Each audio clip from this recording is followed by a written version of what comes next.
Halo, selamat siang netizen asik Indonesia. Selamat bergabung di Virtual Talks bersama dengan saya pastinya Melanie Ricardo. Kali ini waktunya yang ditunggu-tunggu nih, kita akan ngobrol-ngobrol sekaligus sharing dengan pembicara yang berkompeten pastinya. Ya iyalah, si berkreasi gak akan mungkin ngajak kalau gak punya kompetensi masing-masing. Topik yang akan dibahas ini gue banget nih ya. Orang tua masa kini, bukan orang tua masa gitu. Orang tua masa kini gimana sih tipsnya dan juga triknya untuk bisa menjadi orang tua yang gak kolot, yang modern tapi juga tetap up to date sama anak-anak milenial sekarang. Nah problemanya adalah kalau aku nih pribadi ya, netizen asik Indonesia, aku punya anak 2 ya kan. Kadang-kadang pengen menjadi orang tua masa kini tapi bingung caranya. Bagaimana mengatasinya terkait anak-anak dengan dunia digital, misalnya cyberbullying, adiksi nih. Anak dipanggil, suruh makan, suruh mandi, suruh belajar. Kerjanya matanya di handphone terus. Dan juga adiksi sama yang namanya game online ya. Jadi orang tua di era digital ini tentu sulit ya. Sebenarnya sih dibilang sulit banget enggak, tapi susah gampang kali ya. Dimana orang tua harus memahami teknologi, karena teknologi ini always up to date. Kitanya yang kadang-kadang terlambat gitu. Lalu memonitor juga aktivitas online anak, hingga mencegah anak untuk berkunjung ke situs-situs yang belum seharusnya, situs yang negatif. Sebagai orang tua pastinya kita concern banget memahami seluk-beluk penggunaan teknologi sebelum membiarkan anak-anak kita bebas ataupun mungkin katanya kebablasan menggunakan teknologi tersebut.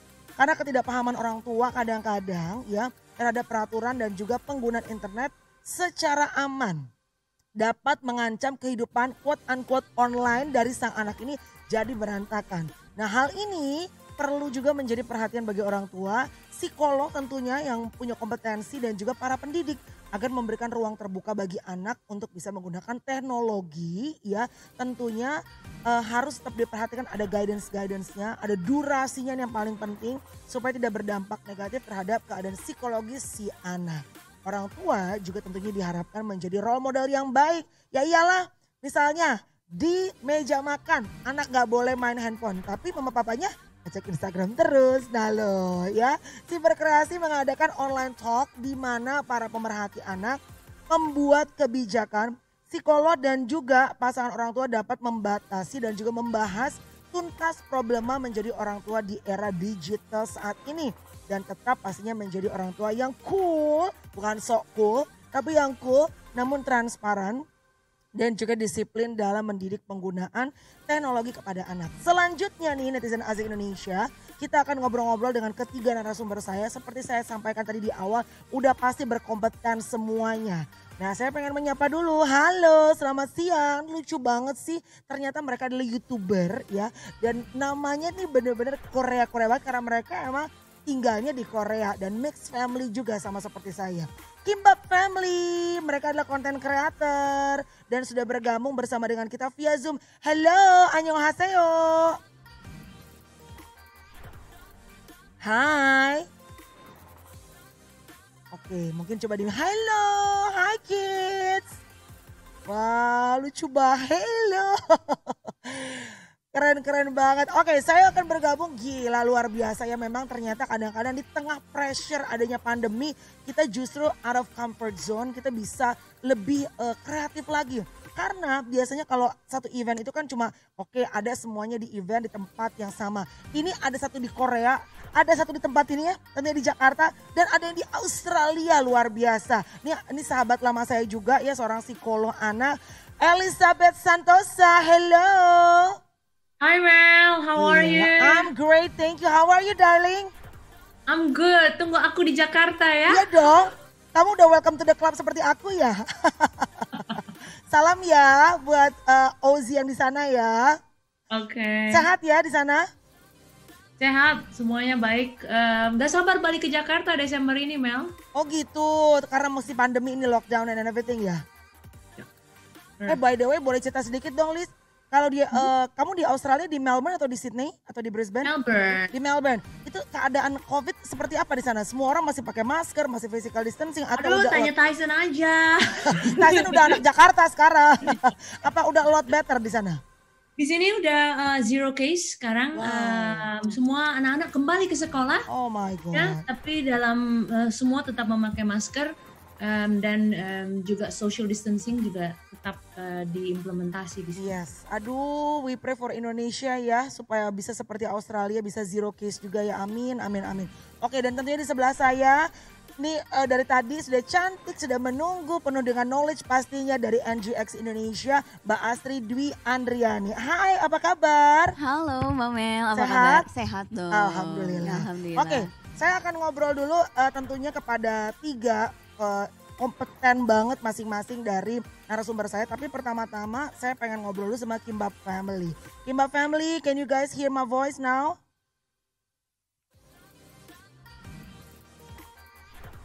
Udah di mute belum? Kimbap Family, hello. Oke, kayaknya harus masih termute ya suaranya. Unfortunately, we cannot hear your voice yet. But we're still trying. Hopefully there is no technical problem. Oke, teman-teman boleh dibantu supaya mungkin bisa tersambung. Tapi kalau misalnya masih ini kesulitannya ya dengan seperti ini ya, dengan daring, dengan tidak langsung face to face. Mudah-mudahan kalau sambil menunggu kita belum tersambung sama yang di Korea, sama Kimbap Family, it's okay ya. Meanwhile mungkin kita bisa ngobrol dulu dengan narasumber yang lain. Gimana? Oke, coba dulu ya. Saya to the next narasumber. Is that okay? Oh, Kimbap dulu. Kimbap Family, can you guys hear my voice now? Hai. Dari mereka udah di-unmute belum? Saya ngobrol dulu ya. Oke, Mbak Astri dulu deh. Halo. Oke, sorry. Hai. Oh, halo. Halo. Annyeonghaseyo.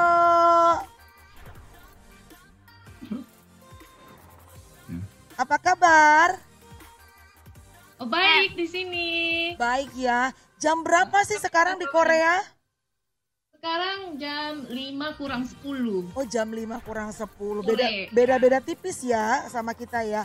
Oke, Iya, beda boleh 2 tahu jam. nggak sih apa Jay dan juga Mama Gina ini dengan putra-putrinya 3 orang sekarang di tengah pandemi aktivitasnya ngapain aja? Dan kalau boleh tahu tadi Elizabeth dari Australia udah bilang udah zero case di Melbourne, Australia. Kalau di Korea sendiri seperti apa sih perkembangan COVID-19 ini?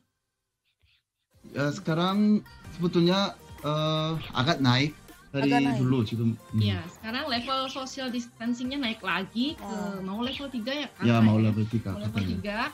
3. Jadi 2 minggu lalu sebetulnya anak-anak sudah masuk sekolah tiap hari. Cuma baru minggu ini anak-anak dikurangi lagi. Jadi seminggu 2 kali ya kan Oke. sekolahnya. Ya, betul. Sisanya online sekolahnya gitu. Sisanya online. Oke. Iya. Kalian Jadi kan udah- Kimbap Family ini very active on YouTube ya. Boleh tahu nggak sepanjang pandemi ini kalian ngapain aja di sana? Nah, sebetulnya tidak ada yang berbeda, hanya yang berbeda kewaspadaan kita terhadap ya virus ini gitu. Jadi sering cuci tangan, jadi pakai masker kemana-mana, ya kan. Sekolah juga jadi lebih banyak online.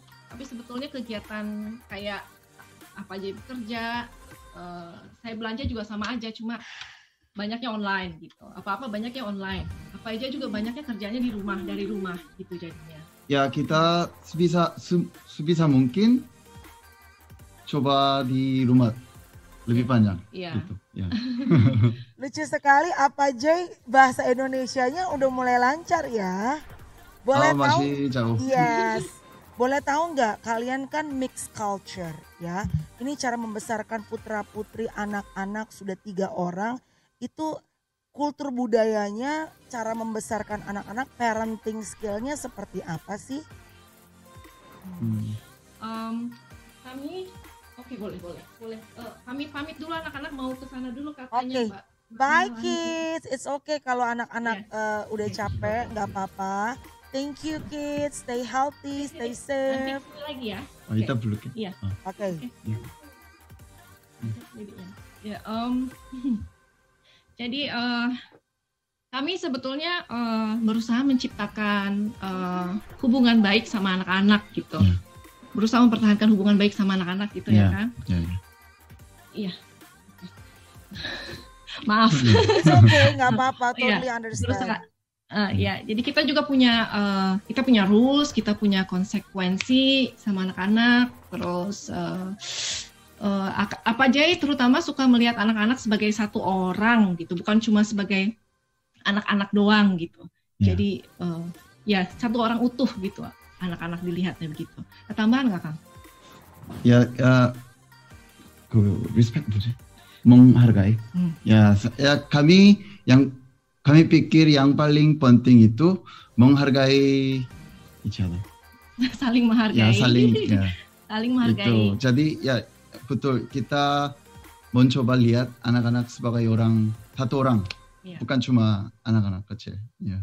Gitu. Oke, seeing them as a person gitu ya, karena walaupun mereka masih kecil, mereka juga punya keinginan, mereka punya kebutuhan, mereka punya kehendak, mereka punya opini gitu ya. Oke, boleh tahu nggak challenges-nya apa sih, tantangannya? Karena kan kalian berdua background-nya Asia culture, tapi biar bagaimanapun juga Korea dan Indonesia pasti punya adat budaya yang benar-benar berbeda gitu, terutama dalam membesarkan anak. Sejauh ini dengan 3 orang anak, apa the biggest challenge atau tantangan terbesarnya?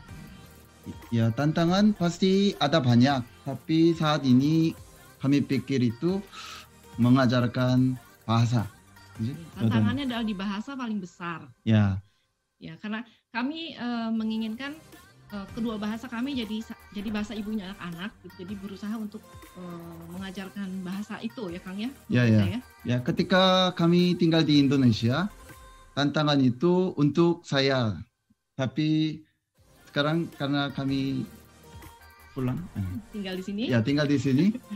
Tantangannya untuk Mama Gina sekarang. Iya. Ya, jadi sejauh ini yang paling besar ada bahasa. Kalau yang lain budayanya karena mungkin sama-sama Asia, beda juga tapi agak-agak mirip ya Kang. Masih bisa berjalan ya. Ya, ada yang banyak mirip. Iya, belum ada yang di Korea baik, tapi di Indonesia tidak baik, itu sejauh ini belum ada, jadi masih bisa beriringan gitu. Oke, karena sama-sama backgroundnya Asia, jadi mungkin banyak similarity-nya ya gitu. Oke, kan ini anak-anak Suji, Yunji dan Gio sudah involved ya, sudah terlibat semua dalam daily vlog, bermain YouTube dan segala macam nih. Nah, ini apa Jay dan juga Mama Gina, gimana caranya supaya walaupun anak-anak sudah masuk ke dalam ranah digital atau internet, tapi tetap harus diawasi supaya mereka juga tidak kebablasan kepada area-area tertentu. Jadi sebetulnya kami belum memberikan keleluasan 100% untuk anak-anak mengakses internet gitu. Jadi kalau mereka membutuhkan internet untuk belajar online dengan sekolahnya atau nonton video kami di YouTube ya Kang, kita selalu dampingi gitu. Dan kita juga memberikan waktu ya Kang. Biasanya kita nggak lebih dari 1 jam ya Kang kalau menggunakan internet gitu untuk anak-anak. Ya. Mereka anak-anak sudah tahu apa yang bisa pakai, apa yang bisa dilakukan menggunakan internet gitu. Ya, karena mereka menyaksikan kami sehari-hari itu menggunakan internet, kayak shopping online, terus download filenya sekolahnya anak-anak, terus apalagi Kang, banyak kan sehari-hari kita cari-cari info gitu. Nah, jadi anak-anak udah tahu, tapi untuk mengakses internet sendiri kita dampingi dan harus ada izin dari kita dulu gitu. Jadi belum mereka. Oke. Gitu. Jadi tetap harus ada pendampingan dari orang tua ya. Untuk Mama Gina nih dalam mendampingi 3 orang anak-anak dengan karakter yang berbeda, kadang-kadang banyak mama-mama apalagi di tengah pandemi ini ada tantangan-tantangan yang lain di luar dari parenting kan. Jadi kadang-kadang memicu, jadi bikin kita sebagai seorang ibu tuh gampang emosi. Tapi Mama Gina nih katanya hampir nggak pernah marah. Kok bisa sih Ma? Apakah itu hanya berdasarkan konten yang ditampilkan atau memang keseharian Mama Gina memang seperti itu? Oh, sama aja. Banyak hal juga yang bikin saya terpacu emosinya sebagai ibu. Apalagi di sini saya cuma berdua suami, nggak ada yang bantu yang lain gitu. Dengan 3 anak, kerjaannya juga banyak, ibu-ibu di rumah. Terus apalagi ditambah kalau saya lagi PMS. Kalau ibu-ibu lagi PMS itu pasti hal yang sedikit yang kecil aja bisa bikin meledak gitu. Ya, betul. Nah, tapi ketika saya emosional ke anak tuh, setelahnya itu selalu merasakan nyesel banget gitu loh. Kok anak-anak kok sampai kayak gitu? Padahal kan anak-anak tuh hal-hal yang mereka lakukan tuh kecil gitu, bisa dibilang kecil dan bisa diselesaikan dengan ngobrol sama mereka gitu. Nah, setelah dari situ saya belajar gitu loh, memanage emosi saya gitu. Kadang-kadang kalau Akang di rumah itu kalau itu terjadi, saya bilang ke Akang, tolong maju dong, saya kayaknya PMS mau meledak nih gitu. Akang aja yang maju ke anak-anak gitu. Lalu Akang yang maju dan saya nenangin diri, biasanya di toilet atau di kamar, biasanya gitu. Ya Kang? Iya. Nah, kalau Akang nggak di rumah, saya biasanya tarik nafas dalam-dalam beberapa detik, nenangin diri dulu, baru maju ke anak-anak. Biasanya gitu. Karena saya nggak mau nyesel lagi di belakangan kok sampai marah-marah ke anak gitu. Padahal kan halnya bukan sepele gitu, bukan apa-apa gitu. Oke. Jadi memang ternyata challenge-nya mau di Korea, mau di Amerika, mau di Indonesia, when it comes to kids, probably almost the same ya, sama-sama aja sebagai seorang ibu ya. Tapi saya setuju sih, kalau kita melampiaskan emosi kepada anak, memang enaknya cuma sesaat, setelah itu hanya regret setelahnya ya. Pernah nggak dalam membuat konten? Ya kadang-kadang konten saya pribadi kalau bikin konten sama anak-anak tuh susah gampang gitu. Pernah nggak salah satu anak ini ngerasa not in the mood, terus sedangkan harus udah ada jadwal upload, harus bikin konten, terus mungkin jadi susah gitu, nggak on schedule. Pernah nggak dalam membuat konten seperti itu? Ya pasti ada. Sering. Ya. Sering malah. Ya karena kami punya banyak member, 3 anak. Jadi kadang-kadang ikut bakoso 어떻게 하지? Iya. Jadi ketika anak-anak nggak mau gitu ya hari itu, kalau kontennya memang untuk saat itu anak-anak aja, ya kita tunda dulu sampai mereka mau. Jadi ganti konten gitu, menyesuaikan ya kan sampai mereka mau gitu. Kalau memang kontennya cuma melibatkan orang tua, ya anak-anak nggak ikut juga nggak apa-apa gitu. Tapi mereka lama-lama ketika kita asik bikin video, mereka kadang-kadang suka nyamperin juga akhirnya gitu, mau ikutan bareng-bareng. Gitu. Jadi nggak pernah dipaksain, tapi mungkin nunggu anak-anak moodnya balik dulu, karena anak-anak kan beda dengan orang dewasa ya. Ada moody-moodian. Baik, Suji, Yunji dan Gio udah asik main ya kayaknya ya. Kita salam aja. Ini sebentar. Oke, kita pengen ngobrol sedikit buat Suji, Yunji dan juga Gio. Pelan-pelan. Suji, Yunji dan Gio, konten apa sih yang paling seneng dibuat bersama dengan apa dan mama? Dede apa? Dede apa? Paling seneng apa? Video apa? Naik gunung. Naik masak. Dede Cia juga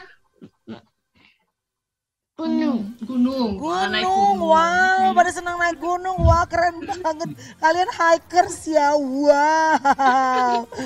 Oke, kalau gitu, jadi kita tungguin ya buat Suji, Yunji dan Gio rajin-rajin nguploadnya, karena kita di Indonesia seneng sekali ngelihat kalian Kimbap Family ini dan keseruannya ya. Sehat selalu ya. Terima kasih. Kamsahamnida. God bless you all. Bye bye Korea. Bye bye Kimbap Family. Bye bye. Sama-sama. Oh my God, they're so cute. Ayo Elizabeth, Anda pingin kan seperti itu? Mixed culture babies and kids ya.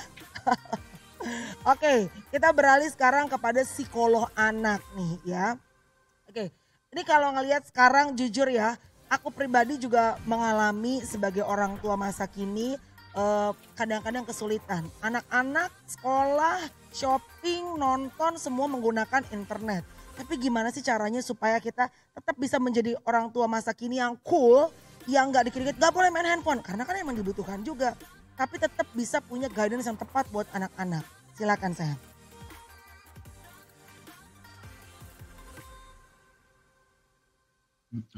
여기 뮤트. Oke, tadi di mute. Mel, how are you? Yap, I'm Lucu good. ya Mel ya? Iya lucu banget. Keluarganya. So amazing, di balik kebahagiaan itu pasti banyak susah payah ya orang tua ya. Betul, Bayang betul. anak. Right. Talking about mental health, Mel, menurut saya sih teaching happiness you have to start from the inside. So anak-anak perlu tahu the importance of paling penting adalah healthy mind, healthy body, and healthy relationship. That is the biggest core-nya mereka. Punya relationship yang dekat sama opa, oma, grandma, grandpa, ayah, bunda, itu penting. Sama saudara sendiri ya, kalau berantem, mereka berantem sebentar lalu sayang-sayangan. That's very important, healthy relationship. The second one is healthy mind. Healthy mind is keep positive thinking. And the third pastinya nutrisi, olahraga, and healthy body. And then but the problem is Mel, adalah teaching itu, mengajarkan anak itu kan nggak bisa lecturing ya. Anak-anak kan nggak paham, berarti kita harus pakai aktivitas. Dan itu harus constant, dan yang paling capek. Nah, kalau untuk tadi anak-anaknya Kimbap Family mungkin itu saya bisa memahami capeknya kayak apa, tapi don't give up. Begitu anak-anak sudah mulai sedikit lebih besar, ya nanti mulai SD, nanti aktivitasnya juga bisa berubah. Nah, I have an example for you. This is like a box of letter to myself. Lucu ya Mel? Lucu Nah, banget letter sih. to myself What's ini that? nih lucu-lucu banget nih Mel. Tulisannya ada surat tulisannya, aku bangga tentang diriku. Jadi kalau kamu kita buka nih, dia bisa tulis nih apa aja yang dia senang tentang dirinya. Hidungku misalnya, you know, have a positive mindset of body. Yep. Jadi saya sarankan kepada semua instansi untuk melihat bahwa pendidikan anak itu bukan hanya abstrak Mel, but mereka itu tidak memiliki pemahaman apa itu yang namanya konsep-konsep kayak bahagia. No, mereka bisanya lihatnya tangible. Dari pelukan, dari kasih sayang, and then also dia bisa menulis one of my greatest fear itu apa ya? Yang juga kalau yang anaknya dewasa mereka sudah bisa latihan buku tentang grateful, bersyukur, jurnal. Nah untuk anaknya yang baru belajar nulis, I have this gratitude jar, Mel. Yep. Setiap hari anak-anak bisa ditulis bahwa hari ini aku bahagia deh. Hari ini aku gangguin mama. Nggak apa-apa, tulis aja. You keep the saving here. It change their mindset into very positive. Nah itu menurut saya dari latihan seperti ini, the daily thought journal, ini membuat anak-anak kita itu lebih paham, lebih aware tentang siapa dirinya, daripada melulu melihat saingan-saingan, bukan saingan ya, like other things in the virtual. Kita terlalu fokus about other neighbors, tapi nggak pernah bisa ngelihat sama lingkungan kecil kita. Nah itu menurut saya yang jadi permasalahan. Banyak anak remaja sekarang Mel udah mulai stres karena depresi. Mereka malu kalau nggak pakai filter untuk post, because everybody is so pretty. Nah those things itu mengancam kesehatan mental anak-anak kita, khususnya remaja, dan juga kesehatan mental, depresi, loneliness, rasa kesepian, rasa tidak ada hal yang menarik di luar sana kecuali me and my screen and my gadget. That's the thing that we need to be aware of. Wow, luar biasa banget. Aku juga jadi kepikiran nih, kayaknya pulang nanti I'm gonna make the gratitude jar ya. Itu kayaknya menarik banget tuh. Simple thing tapi sebetulnya bisa melatih anak-anak ya untuk bisa melihat bahwa setiap hari there's always things to be grateful about ya. Oke, Elizabeth, sambil aku juga ngobrol ya sama Mbak Asri yang ada di sini ya. Mbak Asri, boleh di-share juga dong, tadi menarik tuh yang sebagai psikolog anak, Elizabeth tadi sudah sempat sedikit berbicara mengenai mental health ya, mental issue. Ini kan sebetulnya bukan hanya permasalahan anak-anak di luar, tapi juga anak-anak Indonesia. Kayak kemarin aku baru melihat ada salah seorang anak SMP atau SD kelas 6 decided akhirnya untuk suicide ya, karena dia merasa bahwa orang tuanya memperlakukan dia sebagai robot. Karena dengan belajar online di rumah nih banyak konflik loh. Betul. Antara orang tua sama anak gitu. Saya aja akhirnya karena saya sibuk kerja, akhirnya memutuskan Chloe untuk homeschooling. Artinya semua sekarang homeschooling sih, tapi lebih sedikit gitu loh mata pelajarannya karena nggak ngejar untuk begitu banyak dan sampai si anak ngerasa bahwa I'm not your kid, I'm your robot gitu loh. Sebenarnya benar nggak sih mental health atau mental issue ini memang sudah menjadi hal yang juga harus benar-benar orang tua perhatikan? Betul. Mbak Mel, terima kasih banyak ya pertanyaannya. Sebetulnya dengan keberadaan teknologi ini tuh jadi kayak punya dua sisi mata uang gitu ya. Di satu sisi memudahkan kita dengan berbagai aktivitas gitu ya, menembus ruang dan waktu, dan di sisi lain sendiri gitu, seperti yang tadi dijelaskan oleh Bu Elizabeth gitu ya. Apalagi pas PJJ sekarang gitu ya, jadi ada konflik-konflik yang terjadi antara orang tua dan anak gitu. Jadi berdasarkan kasus yang tadi gitu, di situ mental anaknya kena gitu. Jadi anak tuh cenderung stres, depresi karena biasanya dia tidak menemukan kasus yang sama. Contohnya ya, biasanya dia sudah terbiasa dengan aktivitas sekolah dan ketika di rumah dia shock gitu. Nah sebetulnya apa yang Bu Elizabeth tadi jelaskan sudah betul gitu. Yang harus ditanamkan ke anak tuh rasa kecintaan terhadap dirinya, self esteem gitu, dan kehadiran orang tua untuk membersamai anak gitu. Jadi sebetulnya penggunaan gadget tentu saja ya, kalau dari Next Generation Indonesia tuh ketika anak berinteraksi dengan media digital seperti games itu tentu saja sangat baik karena menjadi alternatif permainan anak. Tapi yang harus juga dibatasi adalah, yang harus diperhatikan oleh orang tua adalah seperti durasi gitu ya, jangan sampai kecanduan karena menurut ahli para pemerhati pakar anak gitu, maksimal durasi yang tepat untuk anak screen time dalam melihat gadget, TV, video games itu maksimal 2 jam Mbak Mel per hari. Itu anak di atas 2 tahun. Kalau di bawah 2 tahun justru tidak disarankan untuk terpapar oleh screen time itu gitu.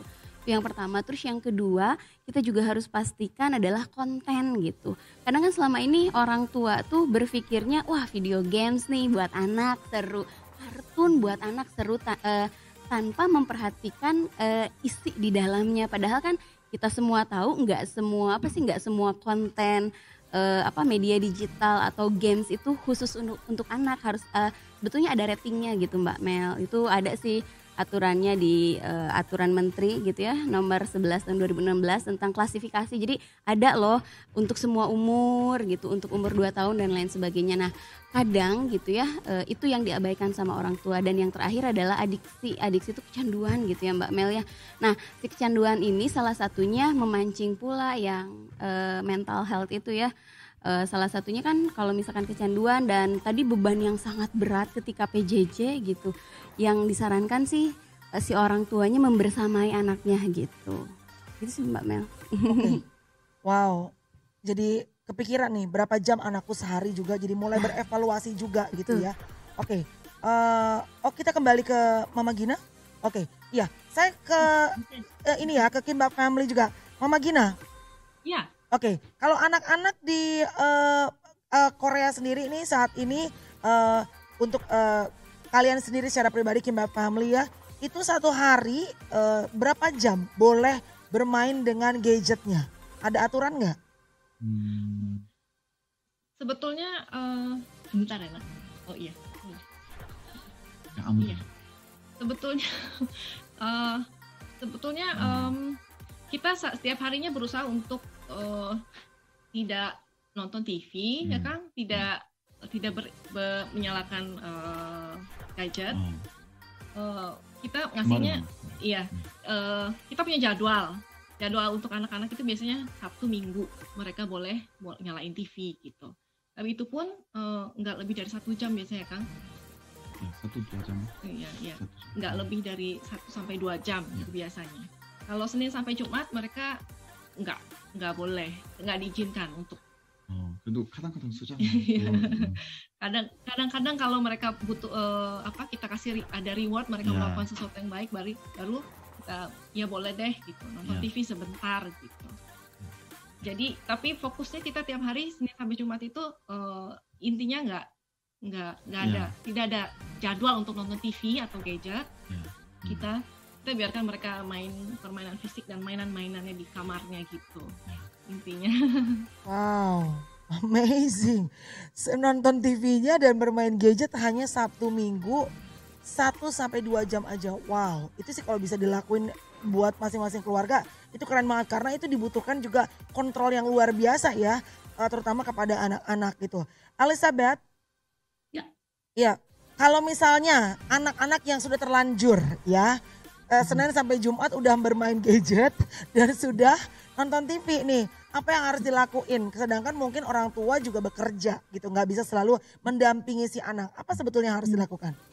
Jadi kita ngomonginnya intervensi ya Mel, kita nggak ngomongin preventif karena udah udah terlanjur ya Mel. Betul, udah basah nih anak-anak nih. Udah Gimana? Exactly. Kalau tadi kan Mel bilang preventif harusnya ada aturan main. Nah itu dia. Biasanya aturan main tapi bablas. Harusnya ada literasi digital, ngasih tahu anak-anak apps setiap kali mulai ada download apps itu izin dulu ya dan sebagainya. Nah karena ini misalnya sudah terlewat dan kita sudah dapat anak-anak yang udah addicted dan sebagainya dan juga tantrum, sebenarnya caranya itu gampang Mel. Jadi pertanyaannya adalah mau apa enggak? Diambil dong stimulus atau hal-hal screen yang membuat anak-anak itu addicted atau berbahaya untuk mereka. Kadang-kadang yang saya lihat adalah orang tua mau menjadi orang tua yang baik dengan cara berdialog. Ya, adek nggak boleh begini, nanti adek kalau begini panjang dan lebar kali tinggi dan sebagainya. Dan kadang-kadang suka tidak berhasil. Mau tahu kenapa Mel? Satu, dikarenakan ya kita tidak memahami kapasitas mereka. Kalau kita bicara ini dengan anak SMP kelas 7, kelas 8 Mel, it's okay. Mereka sudah bisa memahami ada aturan main. Tapi kalau kita bicara mengenai usia 3 tahun, 4 tahun, 5 tahun, memang perilakunya itu tidak bisa melalui verbal juga. Harus verbal diingati, tapi juga benar-benar harus dibantu. Jadi kayak ibaratnya kalau kita nasihatin teman kita untuk olahraga, tapi kita cuma nasihatin doang gitu. Nggak benar-benar narik dia, jemput dia, habis itu kok olahraga bareng. Do you understand the difference? Between action and then talk only, that's first. The second one yang sering gagal Mel adalah nggak konsisten karena begitu dia berubah anak-anak ya, misalnya kita ambil gitu gamenya atau misalnya screen time-nya kan dia tantrum, kita diem aja, and then stick. Baru 2 hari atau baru 1 hari, kitanya langsung yang kasihan loh ya, biarin aja lah kasihan. Kita mulai mengkompromi lagi, so it means that we're not being consistent. Oke, jadi basically very simple ya, just take the gadget ya. Karena betul juga sih tadi ya, kadang-kadang orang tua berusaha untuk menjadi good parents dengan explain to the kids, tapi memang karena kapasitas otaknya belum mumpuni gitu ya Mbak, untuk bisa mengerti with the rules and everything, akhirnya jadinya tetap mereka kita mau ngomong panjang pun mereka nggak got the point gitu ya. Memang kadang-kadang harus dengan cara yang agak keras yaitu diambil gadgetnya. Nah, balik lagi. Biasanya mama nih suka luluh gitu kan, kasihan, kok jadi kayak pemurung, jadi apa, dan anak tahu banget nih mana orang tua yang biasanya good cop and bad copnya gitu ya kan. Kalau dari Mbak Asri gimana Mbak? Ada cara lain nggak mungkin kalau anaknya memang sudah terlanjur, apalagi sekarang dengan mohon maaf aplikasi yang joget-joget ya, dan juga game online. Ini paling luar biasa adiksinya sih. Oke. Jadi Mbak Mel, secara umum gitu ya, tipe parenting ini ada 3. Yang pertama tuh otoriter gitu ya, jadi segala sesuatu diputuskan oleh orang tua gitu. Itu biasanya disebutnya tiger parenting gitu. Terus yang kedua permisif, justru si anak yang menguasai orang tua. Karena orang tuanya terlalu sayang misalkan, betul. Segala sesuatunya kasih. Yeah. Tapi pada akhirnya nanti si anak tuh tidak bisa bersosialisasi di luar karena dia bisa seenaknya gitu. Dan yang paling bagus tuh yang tengah-tengah, otoritatif. Jadi ya, jadi sebaiknya gitu ya orang tua tuh berbicara sama anak tentang tadi Bu Elizabeth bilang kalau preventifnya bikin aturan, boleh nggak sih? Jadi at least saya juga orang tua ya Mbak Mel ya. Saya punya 2 anak, yang satu umur 4 tahun, yang satu umur 2 tahun. Nah yang 2 tahun ini udah mulai terpapar gadget boleh gitu. Tapi kita bikin aturan main misalkan. Yuk boleh misalkan ya, Bunda aku pengen nonton Cocomelon misalkan gitu. Boleh tapi 10 menit aja ya nak, boleh. Jadi si anak tuh juga punya kontrol gitu terhadap aktivitas dirinya udah nih. Tapi 10 menit habis misalkan ya. Setelah itu anak tetap pengen kan, kadang suka kecanduan atau lagi main game. Nah kita tanya lagi, 10 menit udah selesai, kira-kira nih ya boleh nggak ya kalau lanjut lagi. Nah biarkan kontrolnya, biasanya yang saya pakai gitu ya, dibalikan lagi ke anaknya gitu. Jadi kita jangan otoriter, oh iya enggak, ya udah bunda pinjem dulu ya, iya gitu. Jadi yang pertama bikin aturan main bersama gitu. Misalkan at least misalkan kalau anak umur 4 tahun udah bisa ngobrol ya kita ya. Tapi kalau misalkan anak umur 2 tahun gitu ya, kan mungkin kosakatanya sama pemahamannya belum bisa sebanyak yang umur 4 tahun ke atas gitu. Tapi tenang aja Mbak Mel, mereka tuh punya pola gitu. Kalau misalkan nanti anaknya udah tantrum, nah tadi sebetulnya betul yang Mbak Elizabeth bilang, kita tuh harus konsisten, artinya disiplin. Disiplin tuh bukan berarti keras, tapi tanpa kompromi. Kalau udah kalau jatahnya udah 10 menit ya udah 10 menit, mau anak kejer nangis jangan dikasih. Nah itu. Jadi walaupun anak 2 tahun pun udah bisa baca pola nih. Oh iya, misalkan ya kalau dia kejar nangis kita kasih lagi, dia udah punya siasat di otaknya. Wah mama aku ngasih nih, jadi nantinya bakalan nangis kejar tantrumnya itu bakalan jadi senjata gitu. Nah kita sebagai orang tua yang harus konsistensi, kitanya yang harus dalam tanda petik tega gitu ya demi kebaikan anak. Ya itu sih yang masalah yang paling sangat mengancam anak sekarang gitu ya, selain konten gitu ya, itu adiksi atau kecanduan gitu. Aduh, serem ya sebenarnya kalau dipikir-pikir ya. Maksudnya kok cuma gadget aja bisa sampai adiksi, bener loh, sampai nggak makan, sampai nggak mandi gitu. Tapi ternyata it is what it is, that's the fact yang terjadi saat ini ya. Betul, Mbak Mel, boleh nambahin dikit? Boleh, nah, boleh. jadi dalam ilmu komunikasi itu ada disebut ini teori kultivasi. Teori kultivasi itu asumsi dasarnya adalah ketika seseorang terpapar lama media massa, dia akan menyamakan persepsi di media massa tersebut dengan di dunia nyata. Contoh, kalau dia sering nonton film horor, otomatis orangnya lebih paranoid gitu. Atau misalkan dia terpapar film atau tayangan-tayangan tentang kriminalitas gitu, dia di dalam otaknya gitu ya, dia akan membayangkan bahwa dunia itu akan semenyeramkan yang dia lihat di media massa. Padahal kan nggak semenyeramkan itu. Nah makanya ada beberapa kasus yang kecanduan video game gitu ya, atau enggak dulu ada kasus punten ya, ada pertunjukan gulat di TV gitu ya, anak-anak yang nonton. Betul. Nah akhirnya karena dia kan menyamakan persepsi yang di TV dengan dunia nyata, dibanting juga nggak apa-apa. Padahal kan yang gulat itu cuma rekaan, acting. Akhirnya dia banting temennya di sekolah. Nah itu. Iya. Bener-bener sih. Wow, ini ilmu banget. Terima kasih ya Mbak Asri. Wow, luar biasa. Oke, aku ke Kimba Family, ke Mama Gina. Mama Gina boleh cerita dong kalau anak-anak di sana itu biasanya kan tadi sempat bilang bahwa ada schedule dalam mempergunakan gadget hanya di weekend saja. Nah biasanya selain main boneka, mobil-mobilan, apa permainan-permainan yang sering dilakukan untuk bisa mendistract anak-anak dari gadget? Mama Gina. Banyak sekali ya Kang. Kita membantu anak-anak memilihkan mainan. Kalau misalnya saatnya mereka pengen beli mainan, kita bantuin pilihkan. Biasanya kita memilihkan anak-anak yang mainan yang bisa mereka buat sesuatu dari mainan itu, atau membangun sesuatu gitu, atau juga DIY atau craft atau puzzle gitu. Biasanya anak-anak main itu. Atau juga anak-anak kita biasanya juga ajak berkebun ya Kang. Iya. Kita ajak tanam-tanam gitu.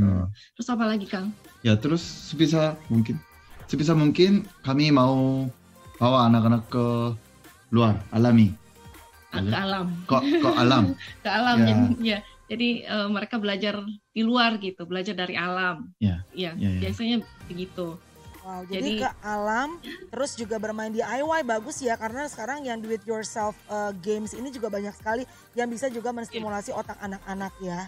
Terima kasih Mama Gina, dan juga buat manggilnya Kang loh, jadi kayak orang Sunda ya. Buat apa? Kimba Family, thank you very much ya. Kita benar-benar looking forward for the next content ya, rajin-rajin untuk terus upload konten yang mengedukasi dan juga menghibur, karena itu hiburan juga buat kita semua di Indonesia di tengah-tengah pandemi. Thank you, sukses untuk Kimba Family. Terima kasih Mbak Melani, terima kasih Bu Astri, Mbak Elizabeth. Yes, Elizabeth, go back to you dear.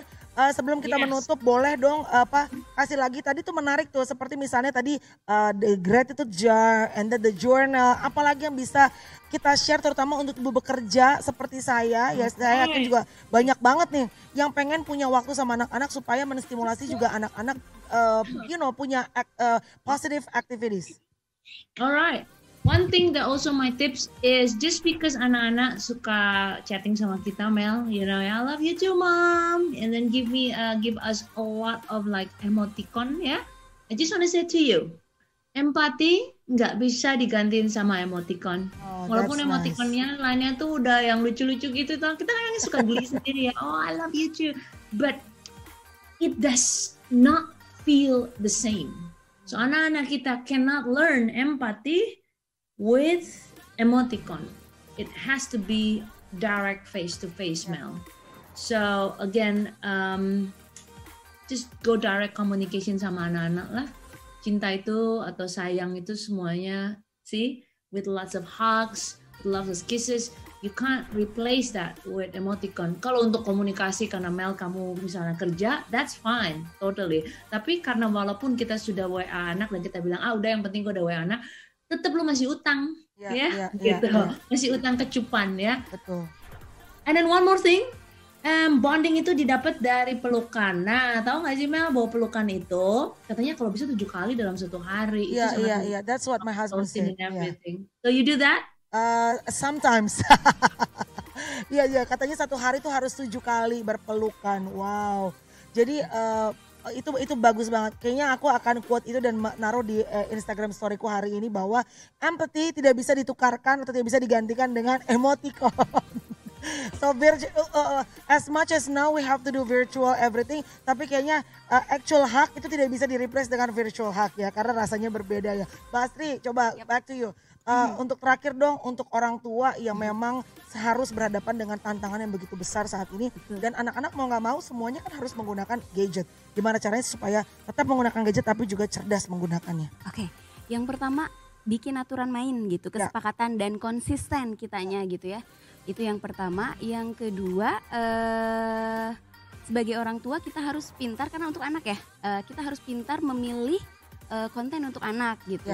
Kalau misalkan kita nggak bisa membersamai anak tiap hari, misalkan kayak Mbak Mel atau aku yang kerja gitu, kita bisa setting loh handphonenya pakai parental control. Jadi sebetulnya di YouTube, di Instagram, di Facebook atau di browser kayak Google atau Opera sekalipun itu ada parental control gitu. Parental control tuh kita bisa setting biasanya konten-konten apa sih yang boleh gitu ya, atau enggak di Play Store nih contohnya nih ya.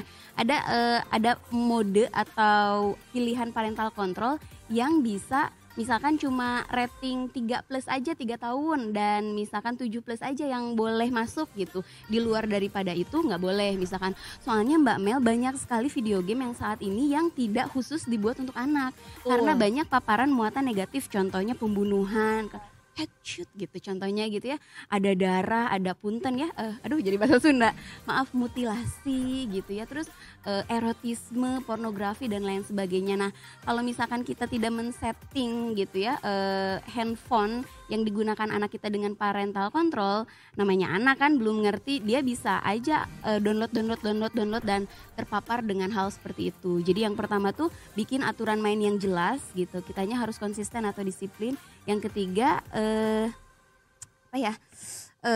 seleksi gitu ya, konten-konten yang ingin disampaikan kepada anak gitu dengan parental control gitu.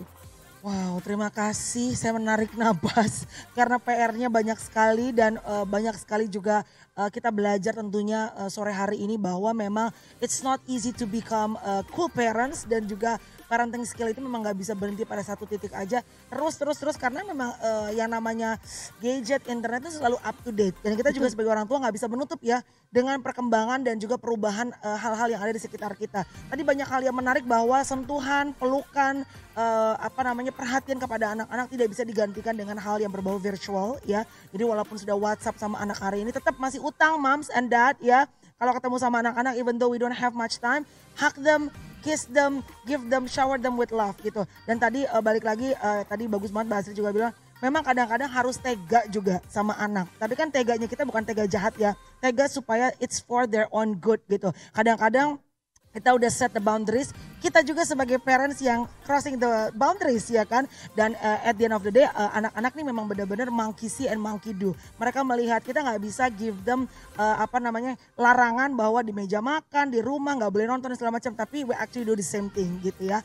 Well thank you very much sekali lagi untuk Kimbap Family, buat Elizabeth juga dan juga untuk Mbak Asri, thank you banget untuk knowledge-nya, untuk thank you everybody, stay safe ya. Semoga bisa segera kembali ke Indonesia and we can see not only virtual tapi face to face dan pandemi ini boleh segera berakhir. Amin ya. Terima kasih sekali lagi untuk semua netizen asik Indonesia. Mudah-mudahan selalu ada good knowledge yang bisa didapatkan dan juga ada hal-hal baru. Sebagai orang tua kita memang tidak pernah bisa berhenti belajar, apalagi untuk bisa memberikan yang terbaik buat anak-anak. Mbak Astri sehat selalu ya, salam buat anak-anak juga ya. Iya. Saya Melanie Ricardo, terima kasih sudah menyaksikan tentunya ya Siberkreasi Netizen Fair 2020 Virtual. Terima kasih dan stay safe and stay creative. Oh ya, satu lagi.